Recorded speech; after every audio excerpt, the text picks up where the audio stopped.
Katie peri, ব্ল্যাকপিঙ্কের Lisa এবং একজন বাঙালি ছেলে। হ্যাঁ, ঠিকই শুনেছেন, ফুটবল বিশ্বকাপের উদ্বোধনী অনুষ্ঠানের মঞ্চ কাঁপাতে এক ফ্রেমে বন্দী হচ্ছেন তারা। বাংলাদেশি সেই যুবকের নাম ডিজে সঞ্জয়।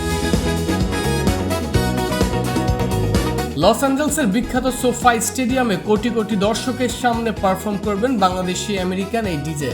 ঘরের কোণে ছোট স্টুডিও থেকে আজ যে সরাসরি ফিফার অফিসিয়াল মঞ্চে সঞ্জয়ের এমন সাফল্য নজরে এসেছে ভক্তদের।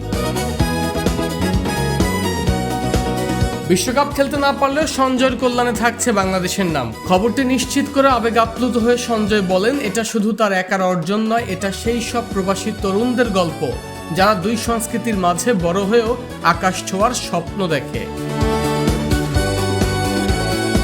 তবে শুধুমাত্র সঞ্জয় নয়, এবারের বিশ্বকাপে উদ্বোধনী অনুষ্ঠান হবে মোট 3টি দেশে আলাদা আলাদা হবে। ম্যাচ শুরু 90 মিনিট আগে শুরু হবে এই ধামাকা। মেক্সিকোতে 16.5 মিনিট এবং আমেরিকা কানাডায় 13 মিনিটের এই শো কাঁপাতে থাকছে মাইকেল বুবলে, কাইলা এবং জে বালভিনের মতো গ্লোবাল সুপারস্টাররা। আগামী 12 জুন কোটি কোটি মানুষের চোখ থাকবে সঞ্জয়ের ওপর। একজন বাংলাদেশি হিসেবে নিঃসন্দেহে এটা গর্বের। বিশ্বকাপের মূল পর্দা উঠবে 11 জুন মেক্সিকো সিটিতে। উদ্বোধনী ম্যাচে মেক্সিকোর প্রতিপক্ষ দক্ষিণ আফ্রিকা। সেখানে পারফর্ম করবেন মেক্সিকান পপ ব্যান্ড মানা, আলেহান্দ্রো ফার্নান্দেস এবং বেলিন্ডা। আরমান হাসান, কালবেলা।